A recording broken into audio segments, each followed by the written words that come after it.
आज की इस वीडियो में हम पढ़ेंगे अध्याय 9,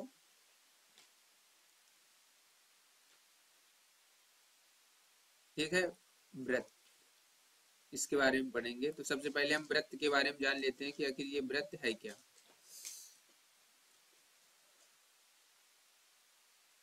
ठीक है, तो देखो ये क्या है, ये व्रत है। ठीक, तो ये व्रत है, ये व्रत की परिधि कहलाती है। ये व्रत की परिधि कहलाती है जिसका मान होता है 2πr। ये जो गोलाकार है ना, ये व्रत की परिधि कहलाएगी। ठीक, यहाँ पास जो होगा वो व्रत का केंद्र कहलाएगा। तो व्रत का केंद्र कहलाएगा, तो हम इसको डायरेक्ट केवल यहाँ लिखते हैं, ये केंद्र है। ठीक है, ये व्रत का केंद्र है। अब यहाँ से देखो,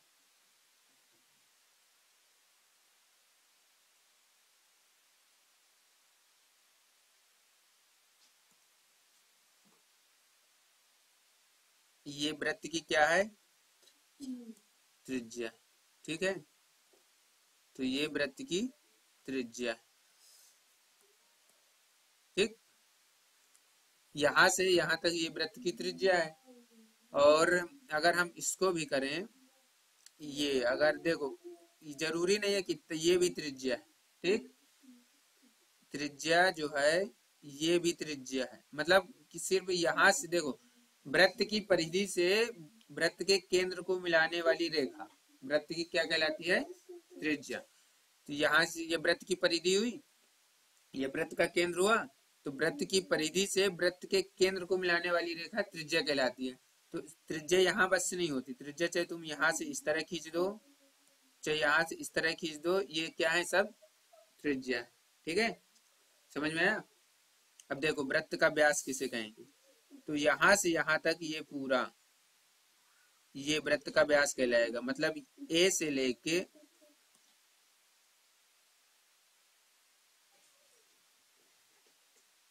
ये जो ए हुआ ना तुम्हारा, और ये बी हुआ ना, ये पूरा यहाँ से लेके ए से बी तक, ए बराबर ए से बी तक क्या कहलाएगा, ये व्यास कहलाएगा। ठीक, व्यास कहलाएगा। अब यहाँ से देखो जीवा किसे कहेंगे,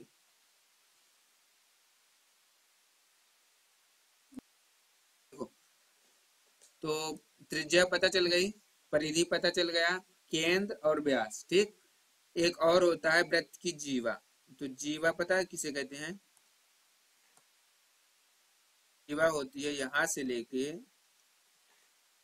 ये वृत्त की एक परिधि। देखो वृत्त की पहली परिधि हुई ये वाली, वृत्त की दूसरी परिधि हुई ये वाली, तो वृत्त की परिधि को आपस में मिलाने वाली रेखा क्या कहलाती है, जीवा कहलाती है। तो जीवा चाहे तुम इस तरह खींच दो, ठीक, चाहे तुम इस तरह खींच दो, तो एक वृत्त में अनंत जीवा होती है। कितनी जीवा होती है, अनंत जीवा होती है। और वृत्त के केंद्र से देखो, जैसे ये वृत्त का केंद्र हुआ ना, तो वृत्त के केंद्र से एक और केवल एक रेखा नहीं खींची जा सकती। क्यों, देखो वृत्त के केंद्र से एक ये रेखा खींची गई, तो ये दूसर भी तो खींच दिया न, ये तीसर भी तो खींच दिया न, खींच दिया ना। तो ये बताओ, ये जीवा, ठीक है, ये क्या है, जीवा।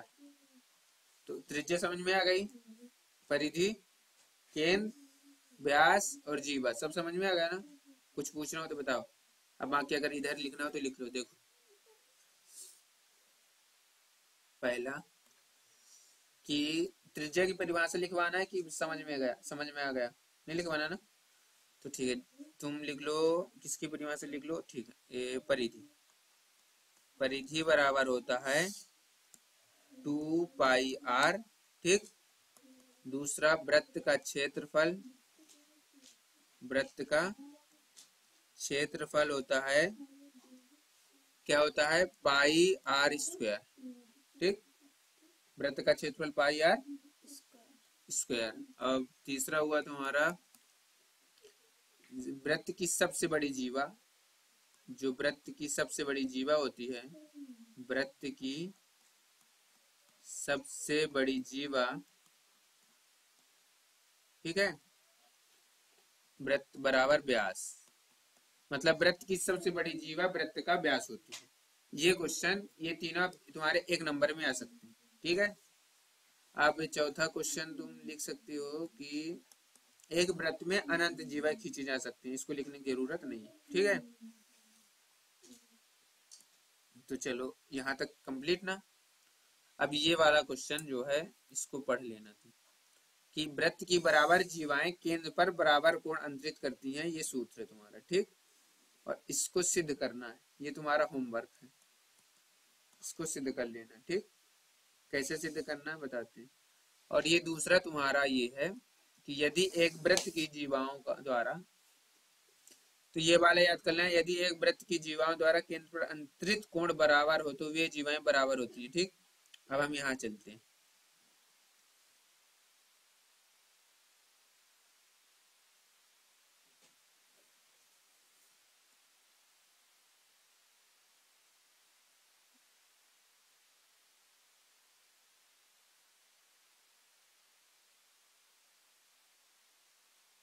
ठीक है। तो पहला क्वेश्चन देखो क्या लिखा है। याद कीजिए कि दो वृत्त सर्वांगसम होते हैं। तो ये बताओ सर्वांगसम पता है किसे कहते हैं? एक रूप के दिखने वाले। ठीक है। यदि इनकी त्रिज्याएं बराबर हो तो सिद्ध कीजिए कि ये जो सर्वांगसम है, सर्वांगसम क्या होता है हम तुमको 7 अध्याय में बताएंगे। ठीक है। यदि उनकी त्रिज्याएं बराबर हो तो सिद्ध कीजिए कि सर्वांगसम वृत्तों की बराबर जीवाएं उनको उनके केंद्रों पर बराबर कोण अंतरित करती हैं। हमको ये सिद्ध करना है। तो देखो कैसे करेंगे। याद कीजिए कि दो वृत्त सर्वांगसम होते हैं यदि उनकी त्रिज्याएं बराबर हो। तो एक्सरसाइज 9.1 का क्वेश्चन नंबर 1 ठीक दिया है। पहले हम वृत्त बनाते हैं।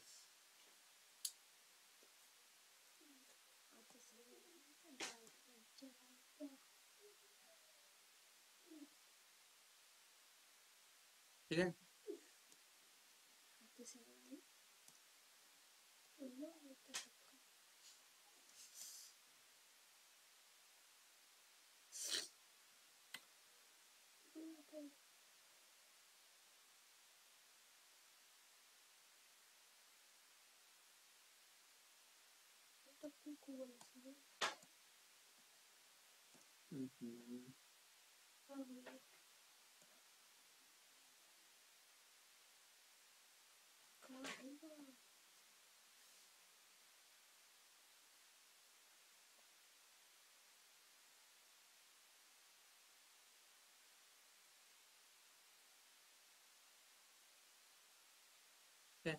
इन दो वृत्त में सर्वांगसम।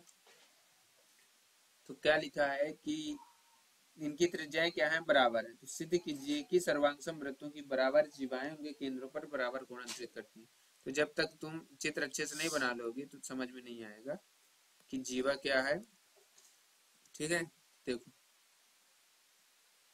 ये जीवा हुई, देखो कितनी हुई? 3.7 सेंटीमीटर की। और ये भी कितनी हुई?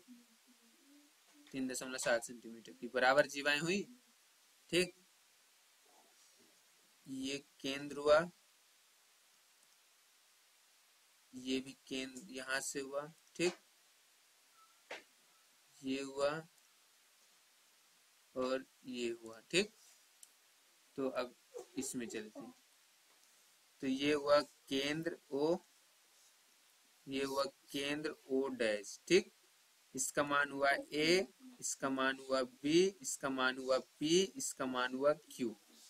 ये चित्र हुआ। ठीक। अब क्या लिखा है देखो। लिखा है कि दो वृत्त सर्वांगसम है।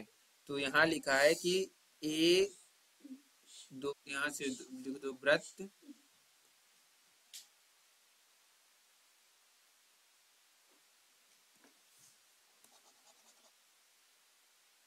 ठीक है, लिख दो यहाँ से वृत्त ए ओ बी सर्वांगसम है पी ओ क्यू की। देखो क्या हुआ, उनकी त्रिज्याएं बराबर हैं। ठीक है।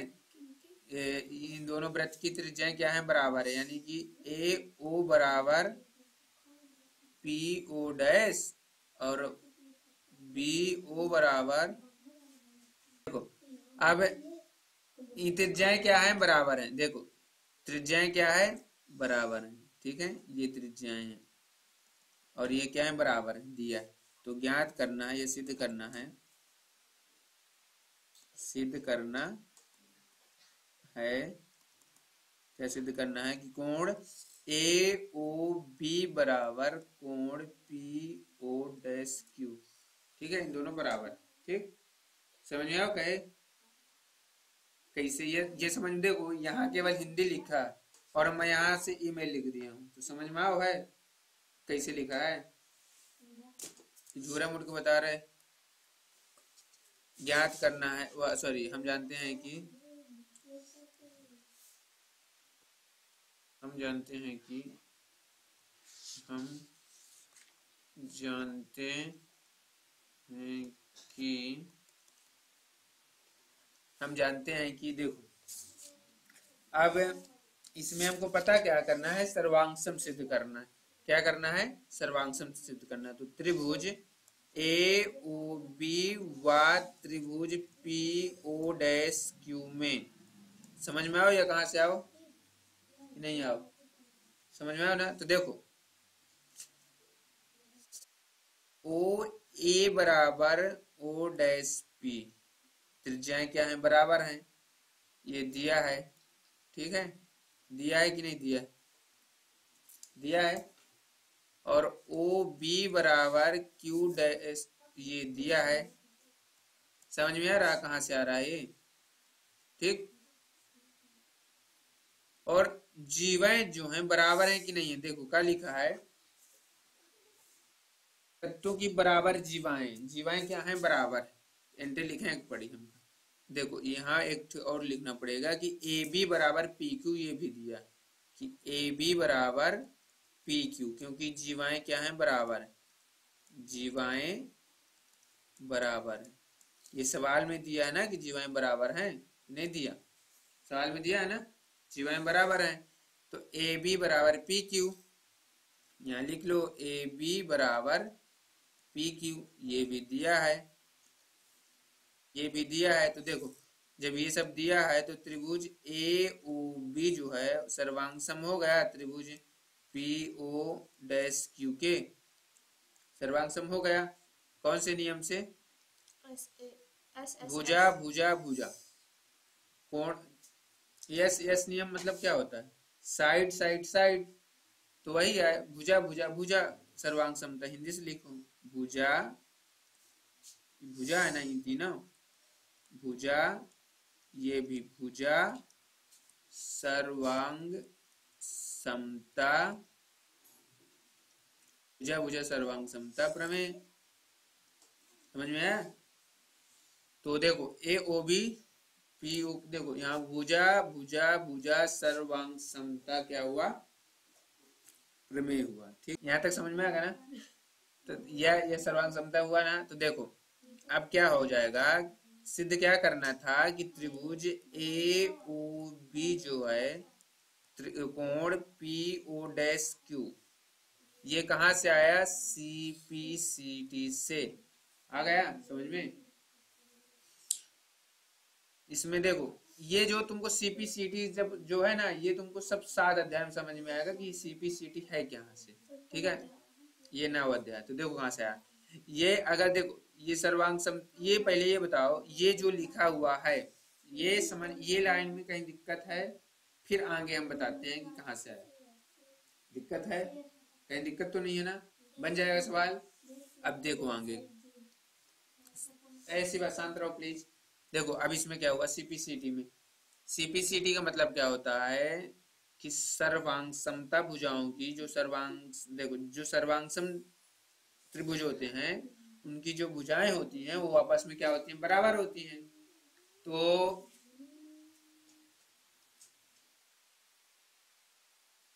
देखो जब ए बी बराबर है, यहां से जब ए बी बराबर है पी क्यू के, ये बराबर है इसके, ठीक है, ये बराबर है इसके, ये सर्वांग समूह है ना, तो ये भी बराबर होगा किसके, इसके, CPCD से।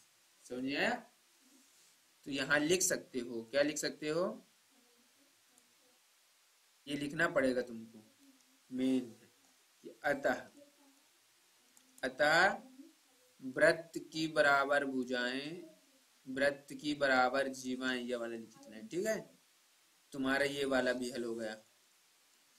ठीक, सेम टू सेम प्रमेय नंबर ये है, चाहे इसको लगाओ चाहे इसको लगाओ, सेम टू सेम है। ठीक है, वृत्त की बराबर जीवाएं, वृत्त की बराबर जीवाएं केंद्र पर बराबर कोण अंतरित करती हैं। अब यहां से लिख सकते हो कि इति सिद्धम। ठीक है, यही सिद्ध करना था। तो अब ये बताओ, क्वेश्चन नंबर 1 में कोई प्रॉब्लम है? बन जाएगा। क्वेश्चन नंबर 2 की तरफ बढ़ें।